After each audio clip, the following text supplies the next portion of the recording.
Welcome to our channel লিওজনি। আজকে আপনাদের সামনে আরেকটি অ্যাকাউন্টিং রিলেটেড টিউটোরিয়াল নিয়ে এসেছি। আজকের ক্লাসটির নাম হলো corporate tax planning chapter 6 marginal tax rate বা প্রান্তিক করের হার। প্রান্তিক করের হার কি? প্রান্তিক করের হার হলো আয়ের বৃদ্ধির সাথে সাথে ট্যাক্সের হারও কিন্তু পরিবর্তন হয়। যেমন আমরা সেকেন্ড ইয়ারে শিখেছি, কোনো ব্যক্তির মোট আয় যখন 2,50,000 টাকা হয় তখন তাকে কোনো কর দিতে হয় না, কিন্তু পরবর্তী আয়ের 4 লাখের উপরে 10%, 5 লাখের উপরে 15%, এভাবে করে কিন্তু কর দিতে হয় বা কর দিন দিন বৃদ্ধি পায়। এই যে আয়ের সঙ্গে পাল্লা দিয়ে করের যে হার পরিবর্তন, এই পরিবর্তন হার বা পরিবর্তিত হারকেই প্রান্তিক করের হার বলে। এই অধ্যায় থেকে প্রত্যেক বছরই মিনিমাম একটি অঙ্ক 10 মার্কের এসেই থাকে। অতএব ক্লাসটি খুব গুরুত্বের সাথে দেখবেন। যারা আমাদের চ্যানেলে নতুন, অনুরোধ থাকবে চ্যানেলটি সাবস্ক্রাইব করে রাখুন এবং বেল আইকনটি দিয়ে রাখুন, যেন আপনি যে কোনো নতুন ভিডিও আগে পেতে পারেন। সেই সাথে এই অধ্যায়টা ভালো মতো শেখার জন্য ডেসক্রিপশন বক্সে আমরা একটি লিঙ্ক দিয়ে রেখেছি, যেখানে আজকের এই ক্লাসের পিডিএফ ফাইল আপনি পাবেন। সেটি ডাউনলোড করে প্রিন্ট করে নিন, তাহলে আপনি আরও ভালো বুঝতে পারবেন। সেই সাথে আমাদের ফেসবুক পেজের লিঙ্কও দেওয়া আছে, সেখানেও আমাদের সঙ্গে যুক্ত হতে পারেন। তাহলে আসুন আর কথা না বেরিয়ে শুরু করি আজকের class corporate tax planning chapter 6।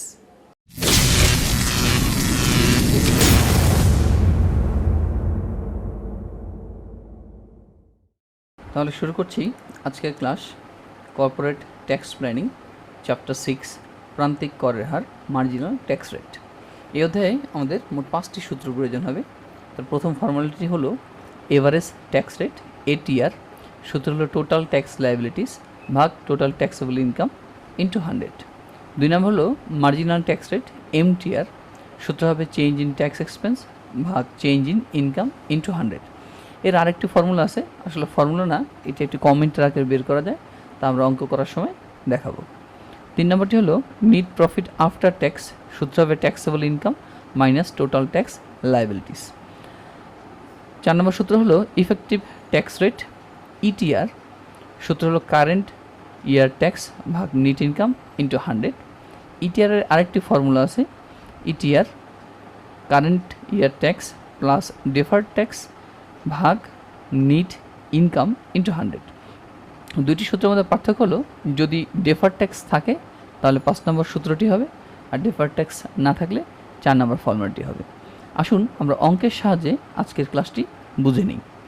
Mathematical problem 1 বলতেছে, দেখেন ABC company from the following information. ABC company তারা আপনাকে নিজের তথ্যগুলো সরবরাহ করতেছে।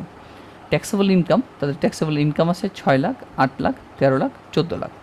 ট্যাক্স রেট দেওয়া আছে 10%, 15%, 25% আর 35%। মার্জিনাল ট্যাক্স রেট বা মার্জিনাল ট্যাক্স দেওয়া আছে 60,000 টাকা, 1,20,000, 3,25,000 আর 4,90,000।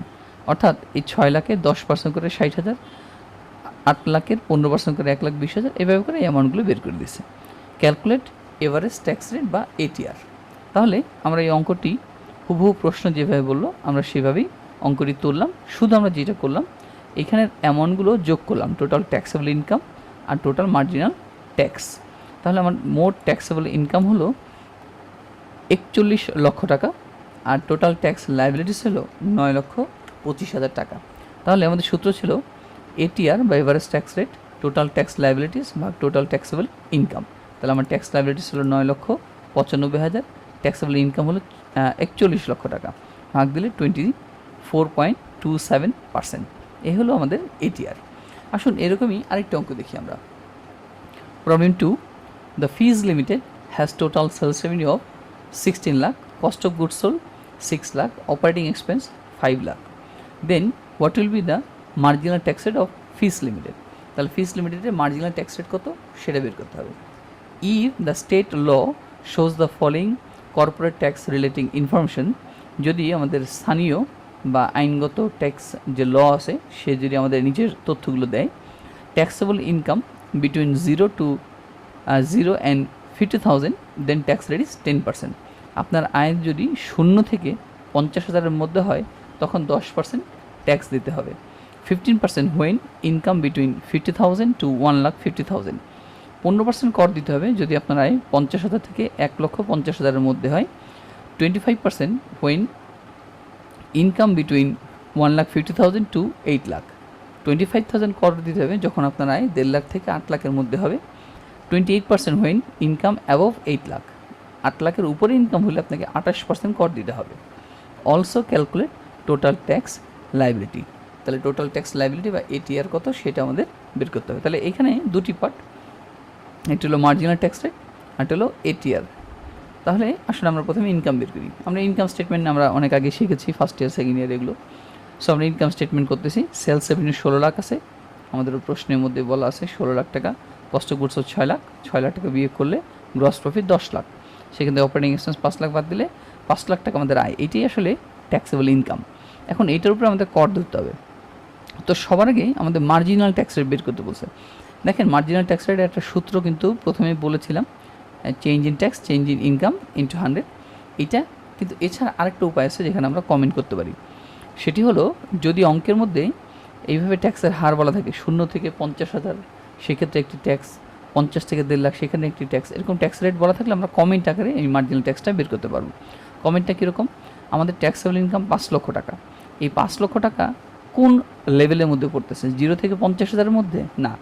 50 থেকে 1.5 লাখের মধ্যে? না। 1.5 লাখ থেকে 8 লাখের মধ্যে? হ্যাঁ, কারণ আমাদের আয় 5 লাখ, যেটাই 1.5 লাখ থেকে 8 লাখের মধ্যেই আসে। আর 1.5 লাখ থেকে 8 লাখের ক্ষেত্রে আমাদের ট্যাক্সের হার কত? 25%। তাহলে আমরা বলবো আমাদের মার্জিনাল ট্যাক্স রেট হবে 25%, কারণ আমাদের আয় 5 লাখ টাকা, সেটা 1.5 লাখ থেকে 8 লাখের এই সীমার মধ্যে পড়তেছে, তাই এমটিআর হলো 25%। আমাদের বের করতে বলছিল টোটাল ট্যাক্স লাইবিলিটিস কত। তাহলে দেখুন আমাদের 5 লাখ টাকা এই আয়কে আমরা ট্যাক্স লাইবিলিটি বন্টন করব। 0 থেকে 50,000 তখন ট্যাক্সের হার 10%, অর্থাৎ 0 থেকে 50 বলতে এখানে আয় আছে কত?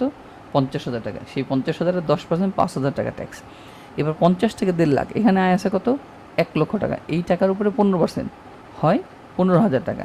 এবার 1.5 লাখ থেকে 8 লাখ, এর মধ্যে আমার আয়, এখন আমার দেখেন 50 আর 1 লাখ মোট 1.5 লাখ টাকা হয়ে গেছে। আর 5 লাখ থেকে 1.5 লাখ বাদ দিলে এখনও হাতে আছে মাত্র 3.5 লাখ টাকা। তাহলে এই 3.5 লাখ টাকার উপরে 25%। এখানে কিন্তু আরেকটা ট্যাক্সের হার ছিল 8 লাখের উপরে গেলে 28%, কিন্তু আমাদের আয় 8 লাখ ক্রস করেনি, তার আগেই শেষ হয়ে গেছে বলে আমরা কোনো কাজ করতে পারতেছি না। তাহলে আমাদের মোট ট্যাক্স লাইবিলিটি হলো 1,07,500 টাকা। আপনি এটা চাইলে আরেকটু অন্যভাবে করতে পারেন। সেটি হলো প্রথম 50,000-এর উপরে 10% 5,000 টাকা, সেকেন্ড 1 লাখের মধ্যে 15% হারে 15,000 টাকা, আর সর্বশেষ 3.5 লাখ, কারণ আমাদের 5 লাখ টাকা আয় ছিল, এই 50 আর 1 লাখ চলে গেলে থাকে আর 3.5 লাখ, তার উপর 25% 87,500 টাকা। তাহলে সব ক্যালকুলেশন করলে আস্তে আস্তে 1,07,500 টাকা। আমাদের বের করতে বলছিল টোটাল ট্যাক্স লাইবিলিটিস কত। আমাদের বের করতে বলছিল টোটাল ট্যাক্স লাইবিলিটি। তাহলে টোটাল ট্যাক্স লাইবিলিটি হইল 1,07,500। এটিআর বলেনি, এটিআর যদি বলতো তাহলে আমরা সূত্র ব্যবহার করতাম। আমাদের বের করতে বলছে টোটাল ট্যাক্স লাইবিলিটিস, তার মানে অঙ্কটা এখানে শেষ।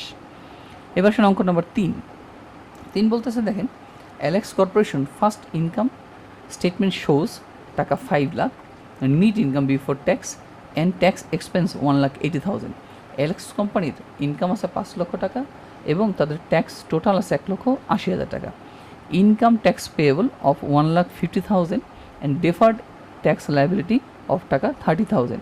এই 1,80,000-এর মধ্যে ইনকাম ট্যাক্স প্রদান করছি আমরা 1.5 লক্ষ টাকা, এখনও দেওয়া বাকি আছে 30,000 টাকা। Appear in the liability section of LX balance sheet.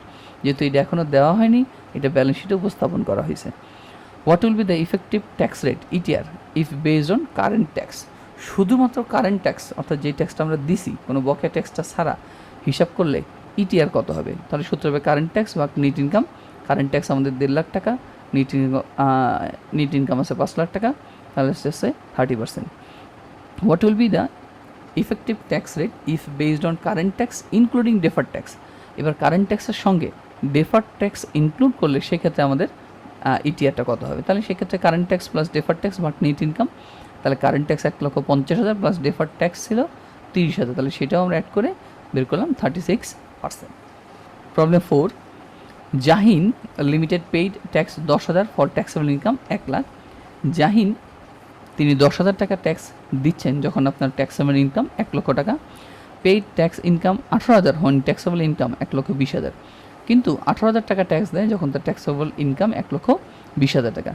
Total taxable income কত, টোটাল ট্যাক্স লায়াবিলিটি কত, এভারেজ ট্যাক্স রেট কত, মার্জিনাল ট্যাক্স রেট কত, এই তিনটা আমাদের বের করতে হবে। তাহলে টোটাল ট্যাক্স ইনকাম কত? তো দেখেন টোটাল ট্যাক্সেবল ইনকাম, ওনার ইনকাম আছে এদিকে 1 লাখ আর এদিকে আছে 1,20,000, যোগ মূল্যে মোট 2,20,000, এটাই হলো তার taxable income. Total tax liability কত? উনি এখানে ট্যাক্স দিয়েছে 10,000 টাকা আর এখানে দিয়েছে 18,000, যোগ করলে 28,000 টাকা। এভারেজ ট্যাক্স রেট কত, মানে এটিআর কত? তাহলে এটিআর সূত্র হলো টোটাল ট্যাক্স লাইবিলিটি ভাগ টোটাল ট্যাক্সেবল ইনকাম ইন্টু 100। আমাদের total taxable income 2,20,000, tax liabilities 28,000, তো ভাগ করলে পেলাম 12.73%। এবার বলছে মার্জিনাল ট্যাক্স রেট কত। দেখেন এই মার্জিনাল ট্যাক্স রেটে কিন্তু আমরা সূত্র বসাবো, আগের মতো কমেন্ট করতে পারবো না। কেন?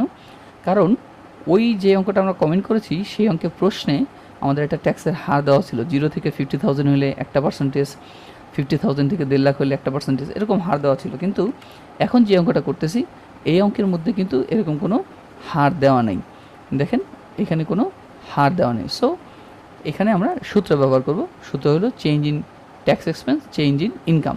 তাহলে আমার চেঞ্জ ইন ট্যাক্স 18,000 মাইনাস 10,000, আগে ট্যাক্স ছিল 18,000, পরে ছিল 10,000, ইনকামও 1,20,000 থেকে 1 লক্ষ টাকা মাইনাস করলে আসে 40%। এই হলো এমটিআর। আসুন এবার পরবর্তী অঙ্ক 5 নম্বর অঙ্কটিতে যাই। Problem 5, PQR Limited purchase 4 titles of assets namely O, P, Q and R which cost are follows। তাহলে PQR কোম্পানি তাদের 4টা অ্যাসেট আছে যেগুলোর নাম হলো O, P, Q and R, যেগুলো নিচে দেওয়া হলো। অ্যাসেটের প্রাইসগুলো দেওয়া আছে O, P, Q, R। দেখেন আপনার 4টা অ্যাসেট দেওয়া আছে, তাদের প্রাইস বা কস্ট প্রাইস দেওয়া আছে 1 লাখ, 1,20,000, 1.5 লাখ আর 1,60,000। After few month the company sold all Times of assets. ঠিক কিছুদিন পর কোম্পানি তাদের সকল ধরনের অ্যাসেটগুলো বিক্রি করে দিল। 15% প্রফিট অন অ্যাসেট ও, ও এর উপরে 15% মুনাফা করেছে। 20% প্রফিট অন পি, পি এর উপরে 20% মুনাফা। 10% profit on asset Q, Q এর উপরে 10% মুনাফায় বিক্রি করেছে। আর 40% profit on asset R, R এর উপরে 14% মুনাফা করেছে। ক্যালকুলেট ক্যাপিটাল গেইন, তাহলে মূলধন জাতীয় লাভ কত সেটা বের করেন। Calculate gain tax if tax is 40%, ট্যাক্সের হার 40% হলে গেইন ট্যাক্স কত সেটা বের করেন। তাহলে আমরা রিকর এ বি একসাথে করে ফেলতেছি। আমাদের অ্যাসেট আছে 4টা। দেখেন আমরা ক্যাপিটাল গেইন বের করেছি এবং গেইন ট্যাক্স এখানে বের করেছি। তাহলে আসুন ক্যাপিটাল গেইন, প্রথম অ্যাসেটের দাম 1 লাখ, লাভ করেছেন 15%, তাহলে 1 লাখের 15% 15,000 টাকা লাভ। দ্বিতীয় অ্যাসেটের দাম 1,20,000, লাভ করেছেন 20%, তাহলে 24,000 টাকা লাভ। 1.5 লাখ টাকা তৃতীয় অ্যাসেটের দাম, 10% লাভ করেছেন, তাহলে লাভের হার 15,000 টাকা। আর হলো 1,60,000, 14% হারে লাভ করেছেন, লাভের হার হলো লাভের পরিমাণ হলো 22,500। তাহলে এর উপরে 40% করে ট্যাক্স, তাহলে 15,000-এর 40%, 24,000-এর 40%, এই 15,000-এর 40%, 22,400 40%। তাহলে এই বেড়ে গেলো আমাদের ট্যাক্স। তাহলে হয়ে গেল আমাদের 1 নম্বর ক্যাপিটাল গেইন, 2 নম্বর হলো গেইন ট্যাক্স। আশা করি অঙ্কটা বুঝতে পেরেছেন। ধন্যবাদ ভিডিওটি দেখার জন্য। তাহলে এই ছিল আজকে ক্লাস। আশা করি ভালো লেগেছে এবং আপনাদের কিছুটা হলো উপকারে আসতে পেরেছি। যদি ভালো লাগে তাহলে অবশ্যই কিন্তু লাইক, কমেন্ট এবং শেয়ার করবেন এবং আপনার বন্ধুদেরকেও এই ভিডিওটা দেখতে সাহায্য করবেন। সঙ্গে থাকার জন্য অনেক অনেক ধন্যবাদ। আজকের মতো বিদায় নিচ্ছি। ভালো থাকুন, সুস্থ থাকুন, সততার সঙ্গে চলুন এবং অ্যাকাউন্টিংকে ভালোবাসুন। বেশি বেশি অ্যাকাউন্টিং করুন।